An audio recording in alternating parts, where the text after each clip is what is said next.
안녕하세요. 충남진학교육지원단 소속 이동환입니다. 오늘은 2028학년도 대입제도 개편안에 따른 대입 준비 방안에 대해서 말씀드리겠습니다. 미래사회를 대비하는 2028학년도 대학 입시제도 개편 확정안이 작년도 12월 27일자로 교육부에서 발표가 되었습니다. 이 발표 내용의 핵심은 첫 번째, 통합형, 융합형 수능체제, 두 번째, 고교 내신 체제가 9등급제에서 5등급제로 변화한다는 내용이 되겠습니다. 통합형, 융합형 수능체제에 대해서 알아보도록 하겠습니다. 통합형, 융합형의 의미는 모든 영역에서 선택 과목제를 폐지하고 공통 과목으로 수능을 응시하게 한다는 내용이 되겠습니다. 현재 수능에서 국어 영역, 수학 영역, 탐구 영역의 경우 과목을 선택해서 응시하도록 하고 있으며 이에 따른 결과가 나타날 때 선택에 따른 유불리로 인하여 학생들의 어려움을 겪는 경우가 있기 때문에 교육부에서는 이런 선택에 따른 유불리를 해소하기 위해서 이와 같이 공통 과목을 응시하도록 하는 것으로 발표가 되었습니다. 학생들 입장에서는 이 내용을 바라볼 때 부담스럽게 바라보기보다는 시험 범위가 변한 수준 정도로 이해를 하시고 접근하시면 좋을 것 같습니다. 두 번째 내용은 평가 체제 또는 성적 제공, EBS 연계 방식 등은 현재와 같이 유지된다는 내용이 핵심 내용이 되겠습니다. 대입의 안정성을 고려하여 큰 틀에서는 변화를 주지 않고 공통 과목 응시를 바라보는 방향으로만 변화가 됐다는 것을 알 수가 있습니다. 2028학년도 수능 개편 확정안에 대한 내용 알아보도록 하겠습니다. 좌측에 있는 내용은 현행의 수능 체계가 되겠고 우측에 있는 내용은 개편안에 대한 내용이 되겠습니다. 국어 영역부터 보자면 독서와 문학을 공통 과목으로 응시하도록 되어 있고 화법과 작문, 언어와 매체 중 한 과목을 선택하여 응시하도록 되어 있었습니다. 하지만 현재 중3 학생들이 고등학교에 올라오게 되면 2022 개정 교육과정을 이수하게 되면서 과목의 이름이 조금 변화하게 됩니다. 그래서 수능 시험 범위가 화법과 언어, 독서와 작문, 문학이라는 과목명으로 일부 변경이 되는 것을 볼 수 있습니다. 하지만 화법, 언어, 독서, 작문, 문학이라는 키워드는 현행의 시험 범위에 해당하는 과목에 모두 포함되어 있는 내용으로 내용 요소는 크게 변화하지 않는 것을 확인할 수가 있습니다. 다음은 수학 영역을 보겠습니다. 현재는 공통 과목으로 수학 1과 수학 2를 응시하도록 되어 있고 선택 과목으로 확률과 통계, 미적분, 기하 중 한 과목을 선택하여 응시하도록 되어 있습니다. 하지만 개편안에 따르면은 대수, 미적분 1, 확률과 통계로 시험 범위가 변화하는 것을 볼 수 있습니다. 방금 전 국어 영역에서 봤던 것처럼 수학 영역에서도 대수라는 과목은 현행의 수학 1과 그 내용 요소가 유사하다고 하고 있습니다. 그리고 미적분 1의 경우에는 수학 2와 내용 요소가 유사하다고 알려져 있습니다. 이런 내용을 통해 봤을 때 현재의 수능 체계 수학 영역에서의 응시 과목이 개편안에 가서도 큰 변화는 나타나지 않는다는 걸 알 수 있고 다만 선택 과목 중 확률과 통계가 공통 과목으로 들어간다는 것을 알 수가 있습니다. 이는 현재 기준으로 봤을 때 인문 성향 학생들이 수능에 응시하는 과목에서 이 선택을 보통 확률과 통계를 하는 경우가 많은데 이렇게 생각을 했을 때 인문 성향 학생들의 수능 시험 범위로 조금은 축소되었다고 설명할 수 있을 것입니다. 그렇게 본다고 한다면 시험 범위가 축소가 되었다고 한다면 다음으로 생각할 수 있는 것은 난이도에 대한 생각을 해볼 수가 있을 텐데 범위가 축소되었다고 하더라도 수능은 변별력을 유지해야 되는 그런 시험이기 때문에 난이도가 그렇게 많이 낮아질 걸로 생각이 되진 않습니다. 이에 따라서 수학을 잘하는 자연성향 학생들은 수학에 대한 부담이 조금은 줄어들 수 있겠지만 수학에 대해 어려움을 겪는 그런 학생들은 수학에 대한 부담이 조금은 커질 수도 있는 상황입니다. 따라서 현재 중학교 과정 속에서 수학의 중요성을 잘 인식을 하고 더 많은 시간을 투자하여 수학을 잘 할 수 있도록 노력하는 것이 필요하지 않을까라는 생각을 해봅니다. 다음은 영어 영역입니다. 영어 영역은 영어 1과 영어 2로 범위가 변하지 않는 것을 볼 수 있고 한국사도 마찬가지로 변화가 없는 것을 볼 수 있습니다. 다음으로 탐구 영역을 보면 탐구 영역에서 조금 큰 변화가 있는 것을 볼 수 있습니다. 현재는 사회탐구 9과목, 과학탐구 8과목, 총 17과목 중 최대 2과목을 선택해서 수능을 보도록 진행이 되고 있습니다. 하지만 개편안에 따르면 통합사회와 통합과학이라고 하는 과목으로 공통적으로 수능에 응시하도록 변화가 된다는 점을 볼 수 있습니다. 이 부분에서 우리 중학생 여러분들이 조금은 고려해야 될 부분은 일부 학생들의 경우 사회나 과학 둘 중에 한쪽의 과목에 더 흥미를 가지고 더 열심히 잘할 수 있는 학생들도 일부 있을 테지만 이제 수능 개편안에 따르면 통합사회와 통합과학을 모두 공통적으로 수능 과목으로 응시를 해야 하기 때문에 구분 없이 사회와 과학 과목을 모두 다 충실히 공부해야 한다는 것을 알 수가 있습니다. 특히나 현재 중3 학생들의 사회 과목과 과학 과목의 개념이 고등학교에 올라가서 배우는 통합사회, 통합과학과의 개념과 많이 연결이 되었다고 하니 이 중학교 과정에서 배우는 사회와 과학 과목에서도 충실히 공부하는 것이 중요하다고 말씀드릴 수 있겠습니다. 정리해서 말씀드리면 교육과정의 자체가 변화하기 때문에 과목명이 변하는 부분은 있지만 시험 과목의 큰 변화는 나타나지 않는 상황이고 그 중에 수학 영역에서 범위가 조금은 축소되었지만 난이도가 많이 낮아질 상황은 아니기 때문에 수학 공부에 충실히 해야 된다는 점을 기억하시면 좋을 것 같고 탐구 영역에서 공통과목으로 사회와 과학을 모두 수능에서 응시해야 하기 때문에 이 2과목 모두 관심을 갖고 준비하는 것이 중요하다는 것을 알 수 있습니다. 다음은 수능 과목 이수 시기의 변화에 대해서 알아보도록 하겠습니다. 현재 고등학생들은 2015 개정 교육과정을 이수하고 있습니다. 보통교과의 체제 속에서 수능 과목의 내용을 한번 정리해 보았습니다. 파란색으로 쓰여 있는 과목은 공통과목이고 붉은색으로 쓰여 있는 과목은 선택과목이 되겠습니다. 보시는 것처럼 일반 선택 과목에서 거의 대부분의 수능 출제 과목이 형성되어 있다는 걸 볼 수 있고 일부 진로 선택 과목에서 또한 수능 과목이 일부 있다는 것을 볼 수 있습니다. 하지만 현재 중3 학생들이 고등학교에 올라가서 수능을 볼 때에는 2022 개정교육과정에 따라서 보시는 바와 같이 수능 과목이 변화한다는 걸 볼 수 있습니다. 앞에서 설명드린 것처럼 교육과정이 변화하기 때문에 과목명이 일부 변경된 내용이 있다는 걸 볼 수 있고 차이점으로는 일반 선택 과목에서 수능 과목들이 대부분 다 형성이 되어 있고 그 이외에 공통 과목에서 수능 과목이 있는 것을 볼 수가 있습니다. 그래서 이 좌우의 차이를 본다고 한다면 왼쪽에서는 일반 선택 과목과 일부 진로 선택 과목으로 일반계 고등학교를 기준으로 봤을 때 대부분의 과목이 2학년 때 이수를 하게 되고 3학년 때 일부 수능 과목을 교육과정 내에서 이수하게 된다는 걸 볼 수 있습니다. 하지만 중학생들이 올해 중학교 3학년 학생들이 고등학교에 올라가게 된다면 보신 바와 같이 공통 과목은 1학년 때 이수하게 되는데 공통 과목부터 수능 과목이 출제가 되기 때문에 수능 과목에 대한 학습이 고등학교 1학년 때부터 이루어져야 한다는 것을 볼 수 있습니다. 따라서 현재 고등학생들에 비해서 현재 중3 학생들은 고등학교에 올라가게 되면 1학년 과정부터 충실히 공부하고 수능을 위한 깊이 있는 학습을 하는 것이 중요하다는 것을 볼 수 있습니다.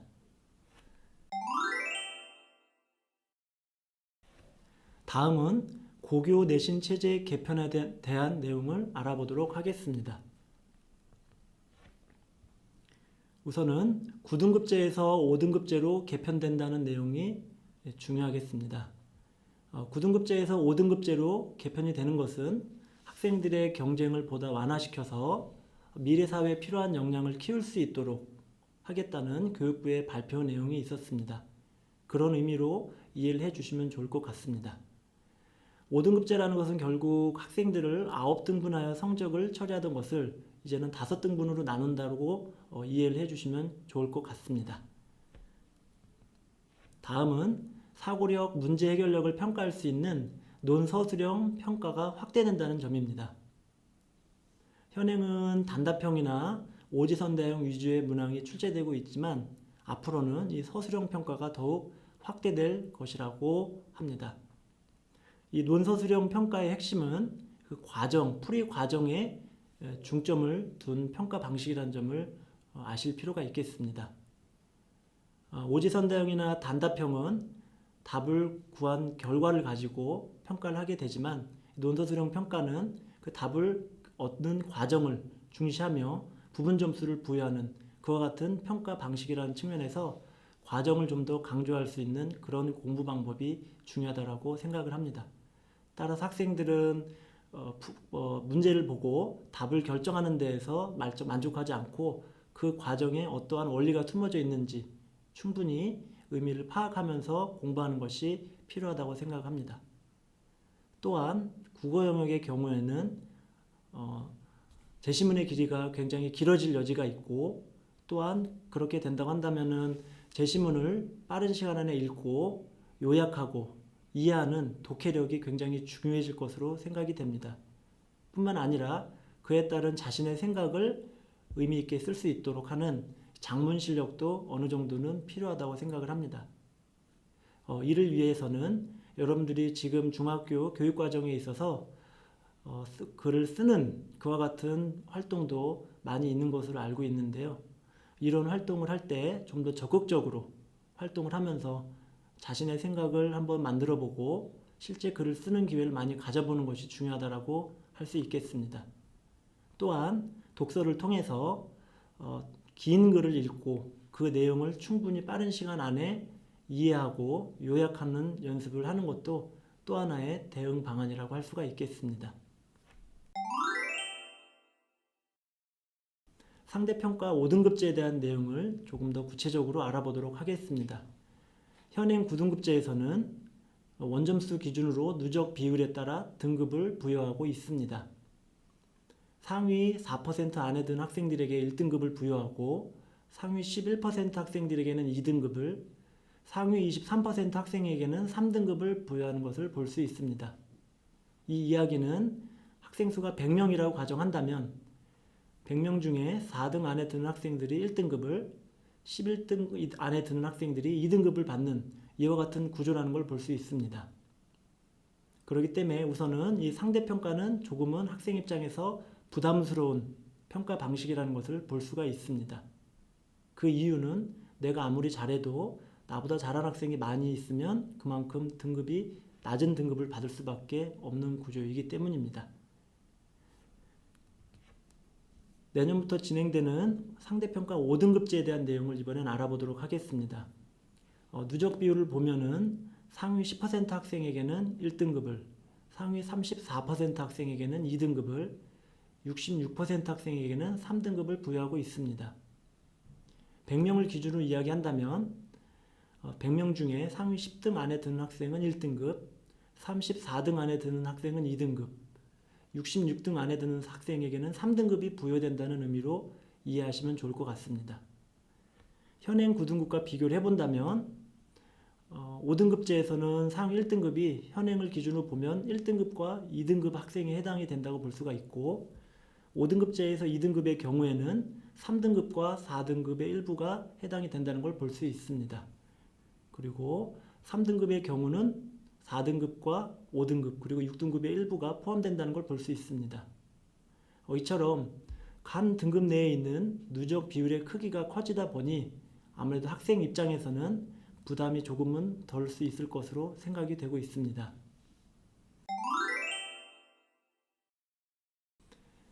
지금 보시는 내용은 2022 개정교육과정 보통교과에 대한 내용입니다. 그 중에 국어, 수학, 영어, 사회, 과학 교과에 대한 내용만 한번 정리를 해 보았습니다.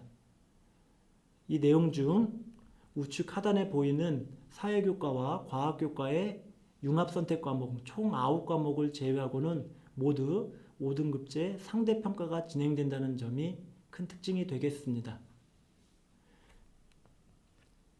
2015 개정교육과정과 2022 개정교육과정에서 성적 처리 방식을 간단하게 비교해 보았습니다. 현행 고등학생들이 이수하고 있는 2015 개정교육과정에서 국어와 수학과 영어 교과의 과목들을 보면 보시는 바와 같이 공통과목과 일반선택, 진로선택 과목으로 구성이 되어 있고 그 중에 공통과목과 일반선택 과목만이 9등급제 상대평가로 적용된다는 것을 알 수가 있습니다. 하지만 현재 중3 학생들이 고등학교에 올라가서 이수하게 될 2022 개정교육과정에 의하면 국어, 수학, 영어 교과에 해당하는 모든 과목이 바로 5등급제 상대평가로 성적을 처리하는 것을 볼 수가 있습니다.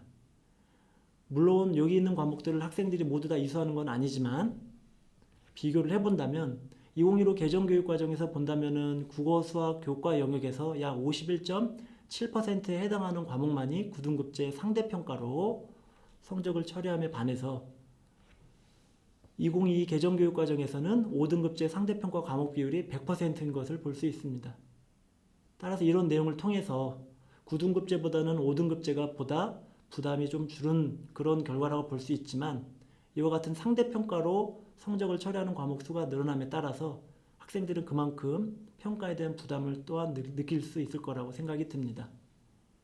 이런 내용을 바탕으로 현재 중학교 학생들은 9등급제가 5등급제가 되어서 부담이 완화되었다는 내용만을 생각할 것이 아니라 이렇게 5등급제 상대평가로 성적을 처리하는 과목들이 매우 많이 늘어나기 때문에 더 많은 학습량을 보여야지만 좋은 결과를 얻을 수 있다는 점을 명심하고 스스로 충실히 공부하는 노력을 하는 것이 필요하다고 생각합니다. 마지막으로 대입 개편안에 따른 대비 방안에 대해서 말씀드리겠습니다. 5등급제에서의 성적 변별력에 대한 내용을 알아보기 위해서 제가 선호도 높은 대학의 학생부 교과 전형의 최종 등록자 70% 컷의 평균을 그래프로 나타내 보았습니다. 보시면 보이는 대학들의 합격선을 보면은 2등급 중반대 안에서 대부분 형성되는 걸 볼 수 있습니다. 9등급제에서는 이와 같이 어느 정도 구분이 되어서 변별이 되었지만 지금 보시는 이 붉은색에 해당하는 부분이 모두 5등급제에서는 1등급에 해당하는 부분이 되겠습니다. 앞으로 5등급제가 도입이 되면 최상위권 학생들의 경우는 특히 등급 간의 구분이 어려워지고 대학 입장에서 본다면 변별을 하기 어려워지는 구조로 갈 수 있을 거라는 것을 볼 수가 있습니다. 따라서 대학들은 단순한 교과 성적만을 가지고 평가하던 이 교과 전형에 무언가 변별력을 부여하기 위해서 수능 최저학력 기준을 더욱더 요구한다던가 또는 학생부 기록을 바탕으로 정성평가하는 서류평가가 더욱더 많이 도입될 것으로 예상이 됩니다. 그렇다고 한다면 단순히 교과 성적을 바탕으로 갈 수 있는 교과 전형에만 준비할 것이 아니라 교과 전형으로 가더라도 우수한 교과 성적뿐만 아니라 학교 생활을 충실히 하여 학교생활기록부 기록도 내실 있게 될 수 있도록 여러분들은 함께 준비해야 된다는 것을 알 수 있습니다. 이에 따른 대비 방안으로는 첫 번째로 자기주도적인 학습 능력을 키우는 것이 중요하다고 생각을 합니다. 앞에서 말씀드린 것처럼 5등급제 상대평가로 가게 되면서 부담은 조금 줄은 것 같지만 이 5등급제 상대평가라는 과목의 수가 많이 증가했기 때문에 그만큼 많은 학습량을 요구한다고 생각을 합니다. 뿐만 아니라 수능 과목이 주로 2학년 때 배우고 3학년 때 일부 배우던 것이 1학년 때부터 수능 과목을 마주하게 되면서 1학년 때부터 많은 학습량을 요구하게 된다고 생각을 하게 됐습니다. 따라서 여러분들은 자기주도적인 학습 능력, 스스로 공부할 계획을 수립을 해서 계획에 따라서 공부를 하고 그거에 대한 결과를 피드백해 보면서 꾸준히 반복 학습을 하는 그러한 능력을 키우도록 하는 것이 중학교에서 좋은 성적을 받는 지름길일 뿐만 아니라 고등학교에서의 학교생활, 나아가서 대입에서 좋은 결과를 얻는데 중요한 포인트가 될 것이라는 점을 잘 아셨으면 좋을 것 같습니다. 다음으로는 교과 수업 시간에 적극적으로 참여하는 것을 말씀드리고 싶습니다. 교과 성적으로 학생들의 역량이 명확히 구분되기 어려운 그런 상황이라고 한다면 앞에서 말씀드린 것처럼 학생부의 기록이 또한 대입에서 중요한 영향력을 미칠 것으로 생각이 됩니다. 그런 것들을 생각해 보았을 때 교과 수업 시간에 적극적으로 참여하며 여러분들의 역량을 충분히 발휘할 수 있는 모습을 보이는 것은 매우 중요하다고 생각을 합니다. 다음은 독서를 통한 사고력 키우기입니다. 앞에서 논서 수령 평가를 위해서는 긴 글을 읽고 빠른 시간 안에 분석하고 요약하여서 충분히 이해할 수 있는 능력이 굉장히 중요하다고 말씀을 드렸습니다. 그와 같은 역량은 독서를 통해서 키워줄 수 있다고 생각을 합니다. 뿐만 아니라 현재 고등학교에서의 학생부 종합전형을 준비하는 데 있어서 독서는 굉장히 중요한 의미를 내포하고 있습니다. 그리고 긴 글을 많이 읽고 빠른 시간 안에 이해하고 문제를 풀어야 되는 이런 수능 시험을 준비하는 데 있어서도 독서는 굉장히 중요하다고 생각을 합니다.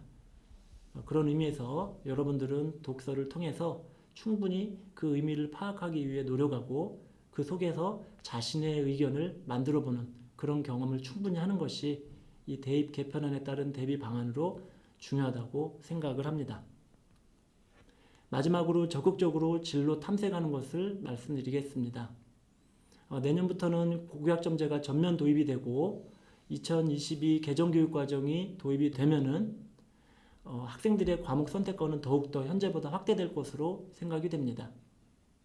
그런데 고교학점제의 정의를 보면 이 과목을 선택할 때는 진로와 적성에 맞추어서 과목을 선택하도록 되어 있습니다. 따라서 지금 중학교 학생들이 고등학교에 올라가서 과목을 선택하는 데 있어서 또한 학교 생활을 하는 데 있어서 진로를 미리 고민해 보는 것은 굉장히 큰 도움이 되지 않을까라는 생각을 해봅니다. 그래서 적극적으로 진로 탐색하는 것에 대해서 여러분들에게 권하고 싶습니다. 예, 이상 마치도록 하겠습니다. 감사합니다.